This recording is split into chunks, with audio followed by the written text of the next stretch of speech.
மிகவும் உயரமான மரம் ஒன்று வெட்டப்படுகிறது.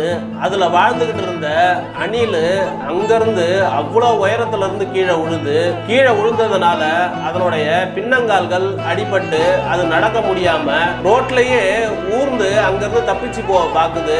அதை பார்த்த ஒரு பெண்மணி அங்கிருந்து எடுத்துக்கிட்டு வந்து பராமரிக்கிறாங்க. அதுக்கு தேவையான உணவளித்து அங்கேயே வச்சு வளர்க்குறாங்க. அந்த அணிலும் கொஞ்சம் கொஞ்சமா பழைய நிலைமைக்கு தேடி வருது. அந்த பெண்மணியுடைய செயல்பாடை பலரும் பாராட்டிக்கிட்டு இருக்காங்க. ஆபத்தின் விளிம்பு நிலையில் இருந்த அந்த அணிலுக்கு அவங்க செஞ்ச உதவி யாராலேயே திருப்பி செய்ய முடியாத அளவுக்கு விலை மதிப்பற்றது. இதே போல மற்ற உயிர்கள் கூட நாம அன்பாவும் கருசனையாவும் நடந்துக்கணும்னாக்கா இந்த உலகமே சொர்க்க பூமி தான். நாம நல்லது செஞ்சு சொர்க்கத்துக்கு போகணும்னு அவசியம் இல்லை.